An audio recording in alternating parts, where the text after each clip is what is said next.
I come from the refugee camp. We lived in the refugee camp for 9 years, being immigrated, going through a whole bunch of country that refuses. I lost my baby sister to depression about 4.5 years, and it's just a little bit before COVID. It's about 2 months before COVID. But when you're not happy and when you're miserable, that is not the solution. That is not the life. There is something out there better for you. I know it feels scary to be courageous, but one small little act of courage every single day, and it starts building up, you become more and more confident. Welcome to the show. Thank you so much, Mark. Happy to be here. Thank you for being here. Welcome to Peak Performance Perspective, where we help entrepreneurs master health, wealth, and relationships. I have to start by asking, what does peak performance mean to you? Oh, for a lot of reasons, peak performance could mean many things, but in my perspective, in Ry perspective, peak performance absolutely for me starts with discipline. Like you got to be disciplined in the things that you do. So whatever you say you want to commit to, you have to live up to those expectations, because overall in the long term, that keeps consistency and it builds up the momentum. It allows you to actually be at your peak performance. But my thing is my morning routine is my peak performance, like waking up right, doing my exercise, eating healthy, and just being in a positive vibe that really energizes my body, my mind spiritually. And that allows me to be at my highest performance to do my business and also to pour love to the people that I care about, colleagues, friends, children. So that's what my definition is. When you say waking up right in the morning, what does that mean? We all have good days and bad days, but it's all a choice, right? So for me, when I wake up in the morning, it is a choice that I'm making. I'm choosing today to be at my top performance of every day. So if I'm waking up in the mornings, I want to make sure that I'm putting all of the chances on my end. So making sure that I get in the oxygen, the dopamine, going outside, exercising, eating properly, and just really nourishing my body, because I do believe, like my idol Bruce Lee, is that your body is your temple. So you got to take care of it. It allows you to do so many things, but we take it for granted because when we're younger, we can perform and do so many things. And now that I'm getting older, I'm like, that body needs to be taken care of. Poor thing. It's been abused and used so many years. All of us on a good day, we feel like, yes, let's go for a walk. Let's go for a run. How do you cope with the bad days when you wake up? Where do you find the energy or the motivation to still go to the grind and do all these things? I have little different tricks that I do for myself. Is once you get into the routine and the good habit, it kickstarts you. Like every morning when I wake up, it used to be, it's so hard to work out in the morning, but now that I have it in my routine, it's like second nature to me. So the moment the alarms go off the bed I go. I don't sleep for another 5 minutes, which I used to do. And then I go downstairs and I work out. And that becomes a routine that my body now craves. So even though I don't feel like it, once I hit the gym for 15 minutes, I'm like, oh my God, I don't know why I was waiting so long to not do this, because it's so good for me overall. You have those days where it's harder. And music for me is big. Let's say I'm feeling down. So I pump up my jam that I'm working out that I really enjoy, and it puts me in the right mood. And all of a sudden I forgot why I was in this really bad mood, or the temperature change, or winter is coming. So that really helps me to cope. And also getting dressed in the morning instead of staying in your pajama all day, as comfortable as pajamas are, because those days are fun, like once in a while, once in a week that you do it. But if you're staying in your pajama all day long and you don't really get dressed and, do a little bit of makeup, I'm not saying do a crazy makeup, but just light little touch. And then that really boosts up your self-esteem. You're like, oh, I should do stuff. Because if you're in your pajama, you're like, nah, we can't just crash on the couch and take it easy. And the day goes by really fast. And next thing was, oh my God, it's evening. Done nothing at all. You went through some significant losses in your life that has shaped your career and your offering to the world. Yeah.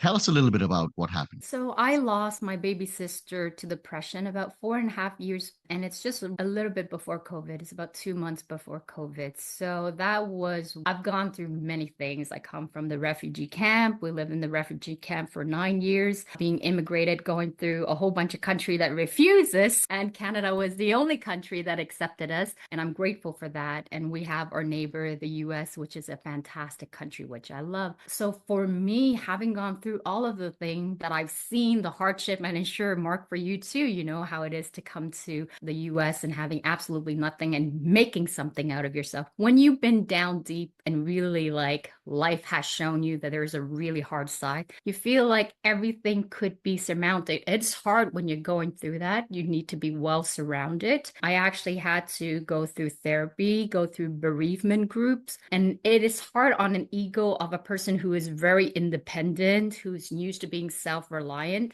But I also know one thing in life is you need to know when to be strong and when to let other people help you. So during that time, I realized I can't do this by myself. I got 2 kids, I got my parents to support, I got a business, I got a team to run.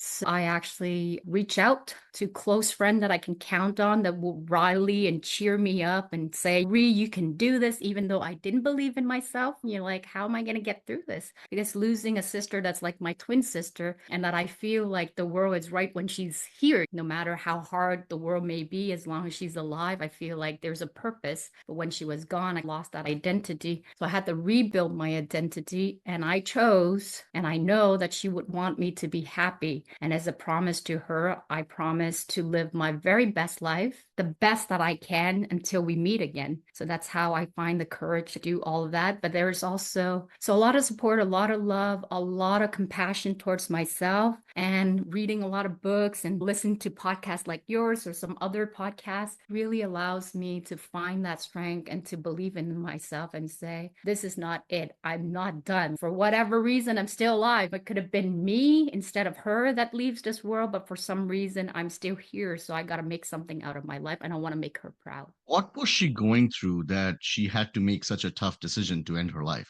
There may be like so many different factors because she's very private. And although we're close and she shares her depression with me, nobody else in the family really knew. So the secret was very heavily on a burden for me to whether do I share it with my family, do I not? I didn't share it with my family because it was an oath that I had promised her. Although many times I go back and forth, the guilt of, oh my God, if I could have, should have, but there's no point. It does not help. And from the Buddhist philosophy, I do think that we all have our timing, right? So there is a time for everything. Even if I could save her now, bring her back, things could completely be different. So I had to respect the cycle of life. And that I actually saw her leaving this world as a blessing in disguise for my second life, because it allows me to look at my 17-year marriage that was unhealthy and leave that marriage and build this business, Eternal Love, for giving a chance to people, a second chance and a third chance at love. And you can really have the business and have love and have it all. You can really make it work. So that's what I think. I lost track a little bit of your question, but yeah, having lost my sister, it really allowed me to look at the hardship of everything that I've gone through and realize that this is just one of those, it's a hard bump, one of those obstacles in life.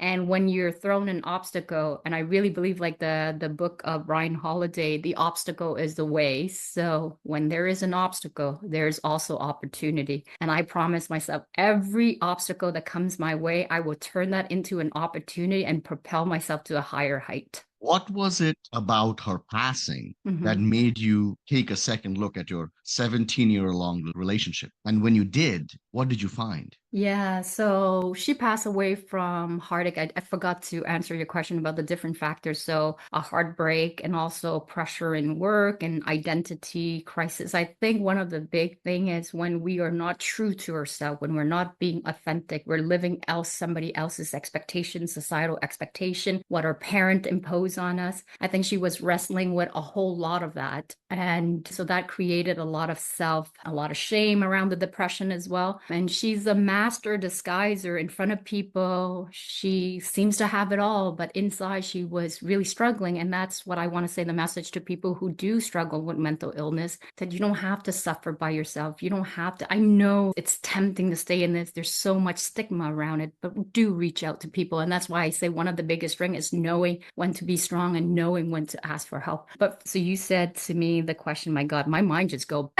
But what was the question again, Mark? What about her loss made you take a second look at your relationship? Because it was a matter of standing in your truth. And I saw she wasn't standing in her truth and she couldn't admit the different failure that she had, that we're human being, we fail. And doesn't mean when we fail that it's the end. It may feel that way, but you can turn that into something good. And that allows me to say and ask myself, makes me realize life is way too short. I don't want to live a lie of being in a marriage that was loveless. It started off well, but at this point, there's a huge divergent. We went through therapy. It's not working out. So I had to stay in my power and say, is this the life you want, Reed? Do you want to do 5 more years of this? And the answer was no. And as scary as that was, it took me 6 years it took the death of my sister to kick me in the butt and go, I don't want this life anymore. And although I'm terrified as hell, I will find my way. And it's not a question of, we ask oftentimes is like, how do I do it? Don't think about the how, just make a decision. What do you want for your life? And from that moment on, you take that first step and then one action after the next, and then it gets revealed to you. And then you have to believe in yourself and you have to want more for yourself than just staying in the mediocre, everyday, ordinary life. If that's something that speaks to you, great kudo to you, but not for me. I want more for my life. I want to be able to show my kids that I dare to dream big and I chase after my dream, even if I didn't land there. Like I always say, shoot for the moon or something and land in the stars. I'm still up in heaven somewhere. You mentioned how your sister was a master at disguise, and Yeah.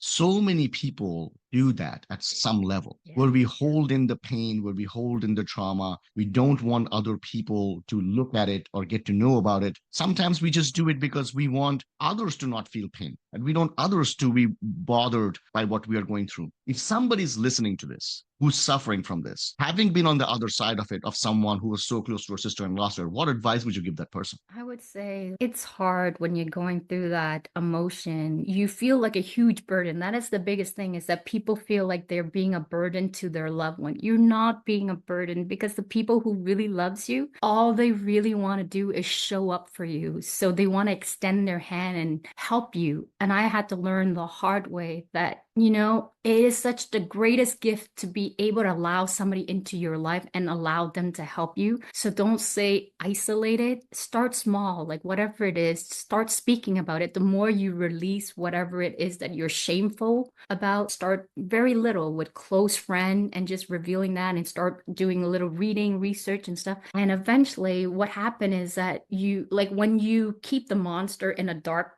space, it just keeps growing and eventually it will eat you up. So you need to shine light to it. So that means when you're going through mental illness or depression, shine some light to it. And shining that light may mean different things for you. Just because the way I do it doesn't mean that it will work for you, but find that solution that works for you. But that starts by opening up to other people, letting people know, talking about it. Journaling is also a good method. If you're not like me, I'm very bubbly. So I talk to everybody and anybody. And I'm not shy to say, this is me, take it or leave it. So I'm like, I'm struggling, guys. And then it's always saved me. And people are the kindest people. I'm not saying there isn't a few people that aren't there. There's a few exceptions. But most people, when you reach out to them, all they want to do is be there for you and help you in any ways. And I can give you a really quick example. When my ex-husband suffered from a paralysis, he broke his neck. So he was paralyzed from the neck down. I had to take care of the whole family and work and juggling everything and driving to the hospital every single day. And I decided, because I was keeping it to myself, I was suffering, I was trying to be superwoman, and I was really not able to hold it all together. And the moment I started opening up to a few colleagues and friends, they all pour in the love. They were like helping me wash my laundry, which I'm like, oh my God, I'm so embarrassed. And they're cooking meals for me and they're driving my kids and all these things.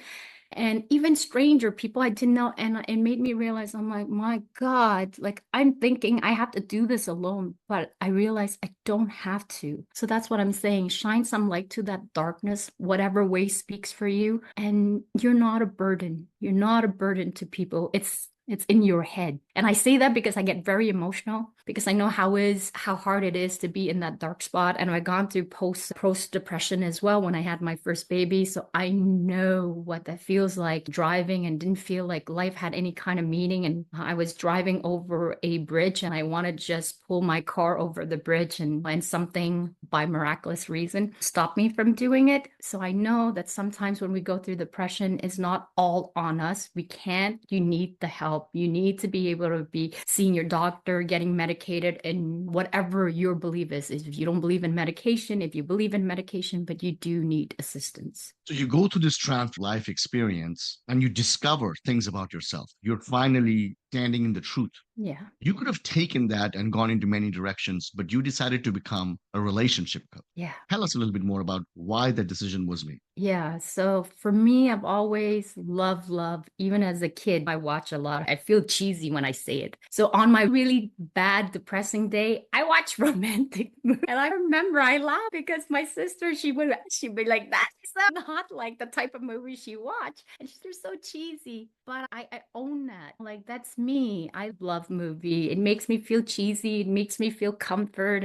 And so I decided that since she's gone through depression and she suffered from a heartbreak, and we had a dream before she passed that we would actually start a company empowering women together, sisterhood, to really help people become the best person, the person they were always meant to be with a purpose on this earth, because each one of us has a purpose on this earth. And when she weren't here anymore, I wanted to hold that legacy. And so I started a company, Eternal Love, because she suffered from a heartbreak. And I'm a big lover of love. And since I failed at my first marriage, I want to give hope to entrepreneurs and women and men out there who go, I really like, they're crushing in their business. They're doing magnificent, but they want somebody to come home to share all the wins and the losses and the struggle, but they don't have anybody. So I want to tell them that you can have the cake and eat it too. You can crush it, crush your business, and then still have love on the other side too. Since I've been blessed with finding the love of my life, I feel like I want to be able to share that blessing with other people. And honestly, it doesn't feel like work for me coaching people with regards to a relationship and finding true love. What do you think are the biggest challenges people face when they're trying to reclaim their power in a difficult relationship? The biggest struggle is when you don't listen to yourself. Like the biggest struggle is when you're trying to mold yourself to please your partner. And that's great in some extent, but you should never forget who you are, because you were an individual before you actually became a couple. And the reason why they were attracted to you, because you were this magnificent person that stand in their power. And that's what gravitated them to you. And you build an identity as a couple, but never forget your identity in the process. Is oftentimes when there are things in your couple, small little things that, you might not really like, instead of holding it in and saying, oh, I'm okay with it, express those concerns, because what ends up happening is you build resentment and it becomes so big that by the time you start tackling it, it unravels and it breaks the relationship up. So when you're being honest in the relationship and coming from a love of compassion and expressing it into your partner, like, hey, babe, I don't like this. That's what I have with my partner. We say the truth. And the hardest thing is when you're in a relationship and you're trying to please the other person and you're not standing in your truth and you're not expressing your concern, over time, that relationship dissolves. It's not saying that it's not savable, but it gets much harder than if you were to tackle it early and just say from a loving perspective to your partner. And then what you do is you train your partner. They start receiving, like when you give feedback, they're not on the defensive because they know your intention is not to criticize. It's not to, you're trying to elevate the relationship, bring it to a place that where both of you are comfortable and there's mutual respect between the two of you. I don't know if that answered your question. What happens if you find yourself in a relationship where the other partner is not really receptive to this level of communication? And that gets to be a really difficult task. You really need to sit back.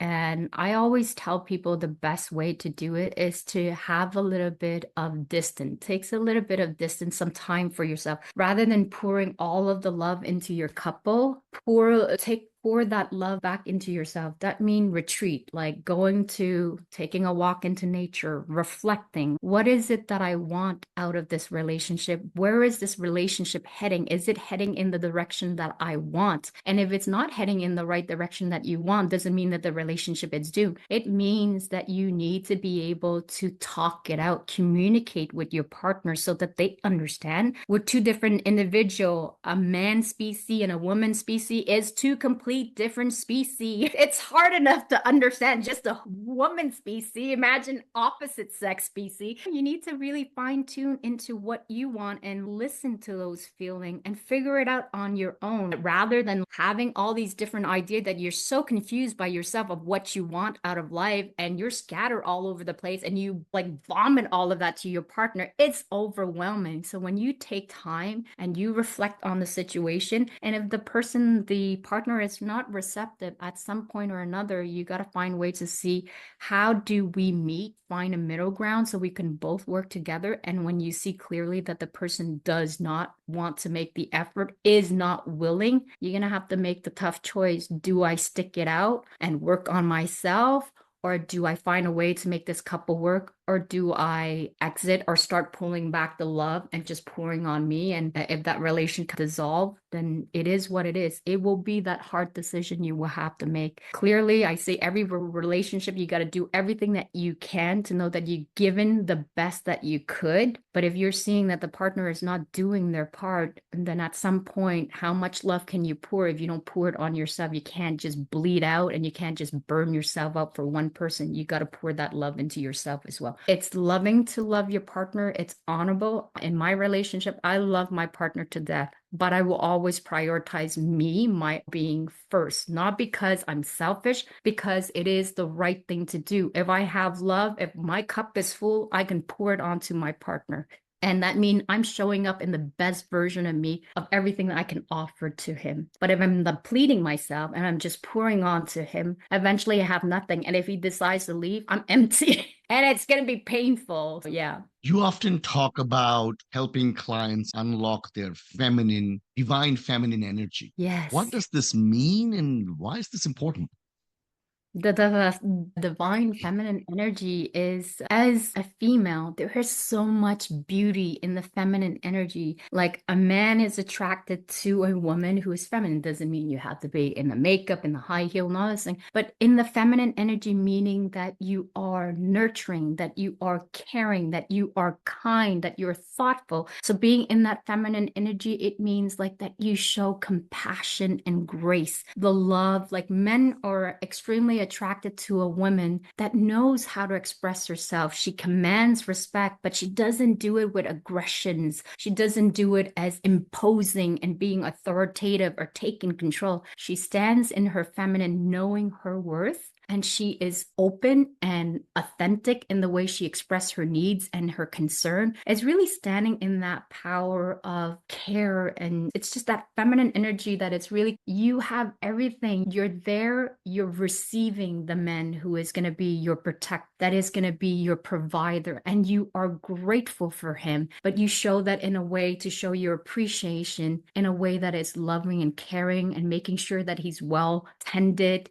and praising him and supporting him in his vision and his purpose, and then taking care of the kids. That is the feminine energy. It doesn't mean the traditional feminine thing. It's just standing in your beautiful woman power and then knowing your worth and owning that and expressing that in the most compassionate way to your partner as much as possible. So many women, sometimes because of the upbringing, situations, growing up, they had to take care of themselves and the family at a very young age, which makes them need to be in the masculine energy. Yeah. Sometimes these women grow up and they are executives and CEOs of companies, and sometimes they are carrying that masculine energy with them and it becomes their second nature to them. Yeah. So if someone is listening to this and they're thinking, okay, I do recognize that the masculine energy serves me well, and I Yeah. get a lot of things done with it. But yeah, I do see the importance of the feminine energy. How would you say they can go about balancing certain things out? Yeah, it's a really good question because it's always a difficult balance in finding the two, but it is possible. And you don't have to do it with perfection. Nothing is ever achieved with perfection. So give yourself a leeway of grace. So, like, for example, in my case, like I can be very much in my masculine energy and I'm very good. I'm very competitive. I'm very sporty and I like crushing things. So in my business, I'm very much in my masculine. But when it comes to my love life, I know when to hang up that masculine energy and put it on the side. When there's an emergency and urgency, that masculine needs to stand out and it's okay and it's good, but it has to be fitting to the context, right? So when you're with your lover, your partner, you need to allow him to stand into his masculine. That's what he's meant for. That's what his purpose is, protecting, providing for you. So what I do is when you're in the right kind of like compatible partner and energy, it is natural for you to want to be able, and I say this and it's going to be controversial, but to be in your submissive power. I'm a very independent woman. I can do things on my own. I rock it on my own. But when I'm with my partner, he's really good in his masculine, that it's easy for me to drop that masculine side and really stand in my feminine. And it's super attractive for him. So that means like we complement each other well. So what I'm saying is allow your men. Like I had to learn like after getting divorced when men offered to carry stuff for me, or I was busy filling out my gas tank for myself.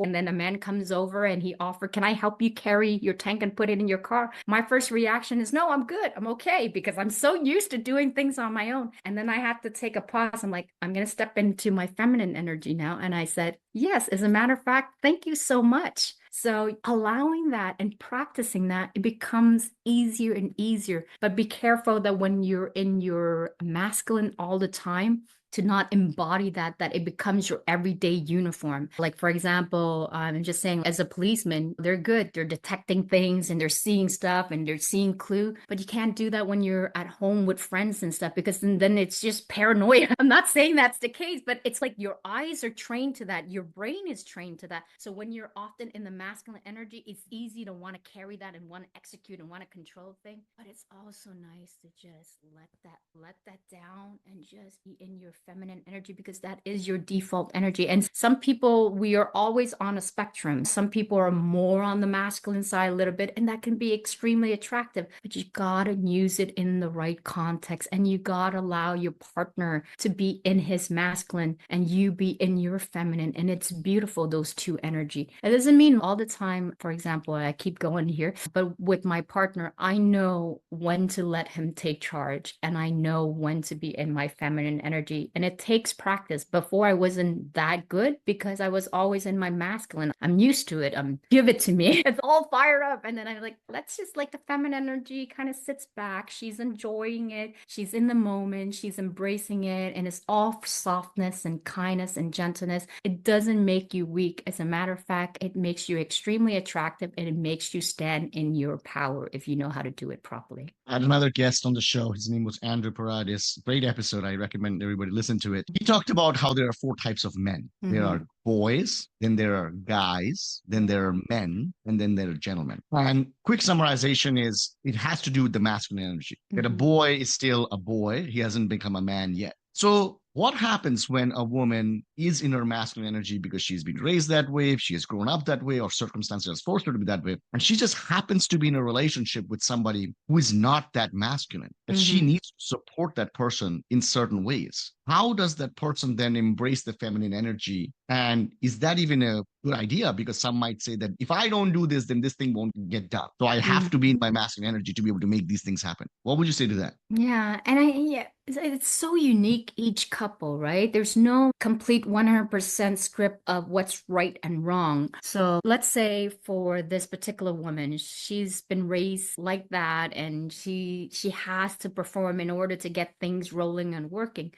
If in that energy, in that couple, it works is for them. Some couple, the feminine is more masculine and the man is a little bit more on the feminine side, and they are congruent and harmonious together, then I don't see that being a big issue unless the woman that's in the masculine side demasculate the man in the relationship, and it poses a problem. So in that case, then I would say, like, for her, there are certain things that she can start delegating and sharing and discussing with her partner and go, babe, it's okay, I don't mind doing this thing because I'm good at executing those stuff, but I would like to be able to have your assistance and your help to help me tackle these things. So that way you don't always have to have a default line of, I have to do everything in this relationship. Who wants to hear that? It's not empowering in that relationship at all, nor for the woman, nor for the men. So when you're actually able to share and to discuss, and the other thing is learning to let go of control and the power, it becomes an addiction. It's weird to say you're like, I have to do everything, but at the same time, why are you doing it? If you're complaining about it, it's actually giving you some kind of type of reward. And you got to be honest with yourself. Are you doing it because you like it, because you want to be able to stay in control and you want to be able to say, I do everything in the relationship? Or are you really truly tired and you want help? So you really need to look at the different reason behind it. And then when you're able to learn to let go of some of that control and trusting, you need to trust that your partner is capable of doing those things, even though you do it better. I've actually had to learn and teach my clients, like, for example, her husband would dress the kids and they'll have two different pairs of socks. The clothing might not fit.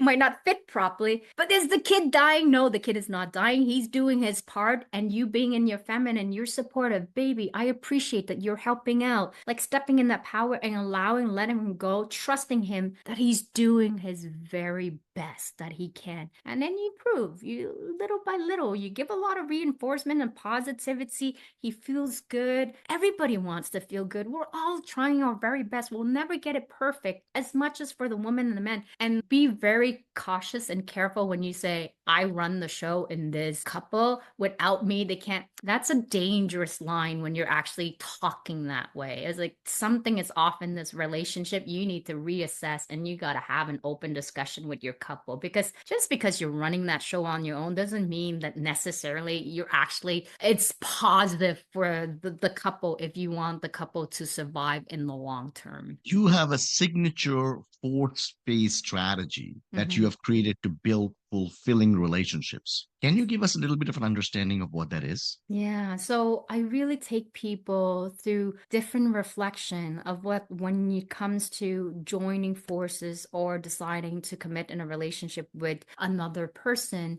what are some of the criteria that you really need to take into account rather than making a checklist of all these different things, that he has to be 6 foot, he's making 100K per year, and he has to have blue eyes, blonde hair. Is that right?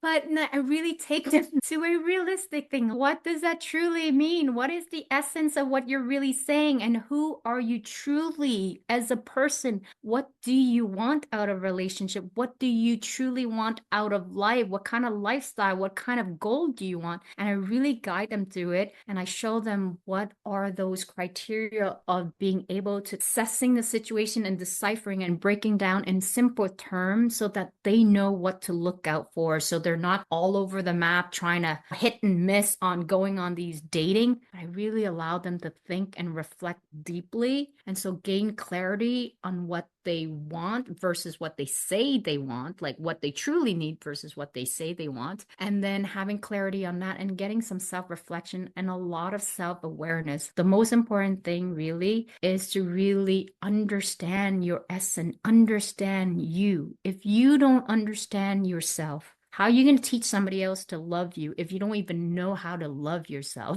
properly, right? You use concepts of law of attraction, manifestation, and get them involved in your coaching practice to get superior results. Tell us a little bit about how you utilize these concepts. Yeah, so my thing is, I really do, in terms of when clients actually come to me, the level of vibration and where they're at, the mindset, it's really not at the place, and there's no judgment at all. I really meet them at where they're supposed to be, right? So we learn from our past, and from that situation, we really shift and work on themselves to bringing them to a level of energy and frequency where they're much much more playfulness. They're grateful for the life that they have. They're embracing, they're trusting the universe, and they're learning the skill set on how to go on dating, how to be engaging in a partner and really truly be present and connecting with a person on a deeper level, not on the superficial, and really bringing their best asset of who they are to the forefront and not having any major expectation. I need this person to be the one. I'm like, I know my worth. I know my value, and I'm meeting somebody of high quality. I want to be able to have some kind of a goal that I want to aim for, but I'm not having this major expectation that you got to be the one. You got to be my partner. Let's see how this kind of plays out. I'm liking this conversation right now. I love our chemistry, but it remains to be seen because nothing is ever guaranteed. But when you're flowing from an energy of positivity, of believing and trusting that you are worthy, because a lot of people come and they're like, I want to find love, but I don't think it will actually work out for me. If you want to find love, you got to start trusting that you can find love, and you got to be in the mindset and doing all of the healing that you need to. You don't have to be 100% healed, but as you're healing through the process and you're finding a compatible partner that it's healing similar and you guys complement each other, then that would be a good fit. Is that I help them really understand themselves, get them to a higher vibration, trusting the universe, trusting that they're worthy of love, and attracting in that right partner for themselves, wherever the healing journeys are. Because we all have somebody that fits as well. Some of us might be more evolved, some of us a little bit less, but we have a partner that is a good fit for us. And it's finding that right partner. There are people who are unfortunately in relationships that no longer serve them. Your Mhm. story was one of those stories. Yeah. But they are unable to sometimes leave those relationships because due to fear of insecurity, what's going to happen to me? How do I even go about it? What advice do you have for those in such relationships? For those who are in those relationships, there's a lot of fear base. Of course, it's scare. The unknown is terrifying. I always say, surround yourself by the people who've done it before. Reach out to trusted friends. Seek a coach like me. And I'm not saying it doesn't have to be me, but somebody who's gone through it before. They can show you the roadmap to skip many years of heartaches and difficulty. So what I would say is that you want to be able to really look at the situation. If the relationship is not a healthy relationship and you're terrified and you don't know what to do, then think about it with close friend. Get some other perspective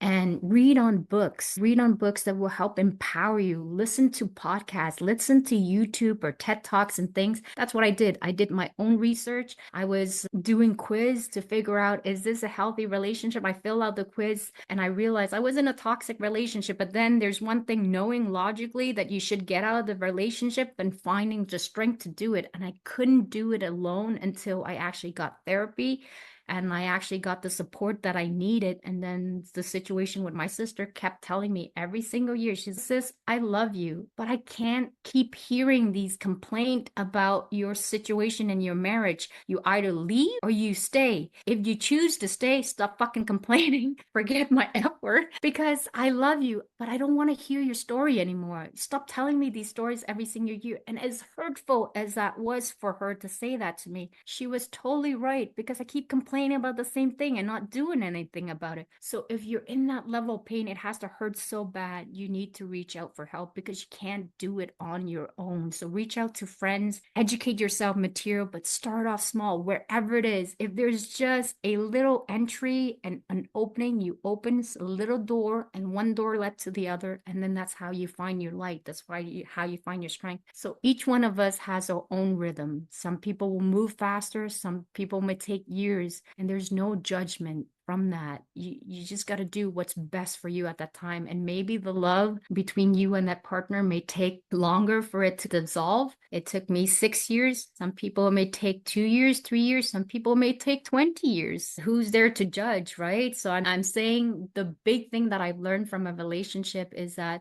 don't stay too long in an unhealthy relationship. My biggest warning to you is the longer you stay in an unhealthy relationship, the harder it is to leave. leave, because your self-esteem will be completely diminished. You will have zero strength to leave that relationship. So if you can act faster, the faster you can act, the more strength you still have to carry on and to move on and to build a new identity and create and restart your new life. It was very difficult for me having stayed for 17 years in that relationship and taking the last 6 years to really find the strength to leave. It did a lot on my self-esteem, having to rebuild it back to where I'm at now. So the longer you stay, the harder it is to leave. So don't take too long is my thing. Get help as soon as possible. Get those tools. You brought up an excellent point where you talked about the phase in your life where you were just complaining about your relationship and your sister was like, oh my God, I can't take it anymore. So many of us are doing that in one way or the other, whether it be relationship or something else. We just keep ruminating Yeah. over the past, keep reliving the trauma, keep living, yeah, talking about it over and over again. What is it about us that you think causes us to do that? Because everybody around us is sick of hearing it. We ourselves are sometimes sick of hearing it, but we are not able to move past that point. Yeah, because it's easier to just talk about it as if we're doing something. It's like kind of we're like telling ourselves this internal lie that we're actually doing something by talking about it. But talking about it does not change the situation until you put action into the words, right? So there's a lot you got to really figure out, well, what is it about me just talking and complaining about it? At the beginning, you're not sure because you're like, is this a healthy relationship? I don't know anything different. Like when I look back on my relationship, I didn't know anything different. I didn't know relationship could be so much more and so much more positive. All I knew was this is the best I could get. Or at least that's what I told myself. And anything outside of that, it's not going to be any good. It's just going to be worse. Or like, how am I going to be like,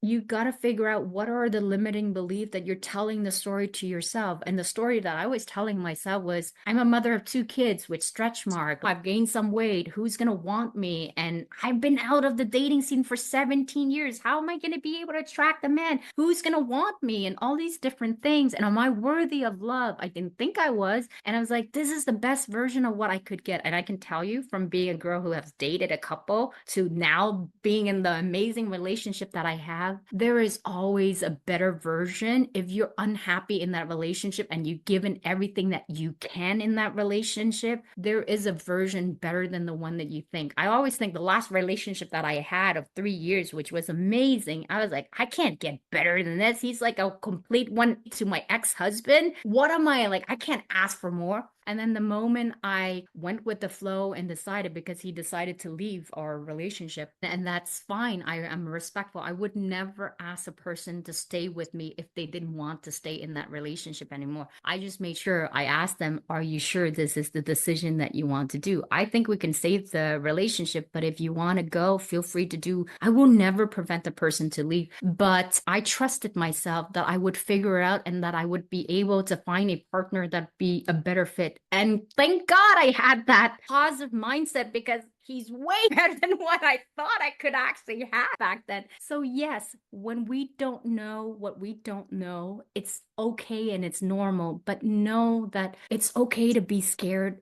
But when you're not happy and when you're miserable, that is not the solution. That is not the life. There is something out there better for you. And deep down inside, you know it too. You just need to be able to every single day take that courageous act. I know it feels scary to be courageous, but one small little act of courage every single day, and it starts building up. You become more and more confident, and you start trusting yourself that you are worthy, that you are capable, and that there's a better version of somebody who's going to be able to treat you well. Whether it's the partner you're in, that he will shift and change, and you guys work it together, or that relationship is no longer applicable, no longer applies to you, and then you find something else. So yes, it is a scary thing to do. And complaining, just because you're talking about it, talking to your friend, you're talking to all these people, and you're not making any action, you're not going to go anywhere. Your entire life coming from a refugee camp, immigrating to a different country, learning to adjust, growing up with your almost twin sister, losing her, losing a 17-year-old relationship, and getting into another relationship, losing that one. There are two types of people in the world: people who have things just happen to them and they become a victim of it. And there are people who look at the things that are happening around them in their life, take that as a sign and move to the next step. You have completely reinvented yourself. And as a result, you're an inspiration to millions of people who are perhaps stuck in some phase in a relationship, life, where they think that they just can't get out. Having overcome the obstacles you've overcome, you are proof, living testament that one can get better when they know certain things about how to go about it. Thank you so much for being on the show. Thank you for being such an inspiration. Any last words for our audience? I would say I love you guys. Honestly, wherever you are, whatever you're struggling with, just know that you're not alone. Just know that you have to trust yourself to be able to pull yourself out there. And things don't happen to you, they happen for you. As difficult as that is to see when you're in the dark. But when you get past that, you look back. Like I look back on my life and I go, oh my God, it's been doing this for me to get to a better place. And as scary as it was, just trust and believe in yourself because something's better is waiting for you. You just have to make that first move, make that decision to want something better for yourself. Thank you so much for being on the show, Ree. I hope we can speak again soon. Thank you so much, Mark. Thank you, everyone.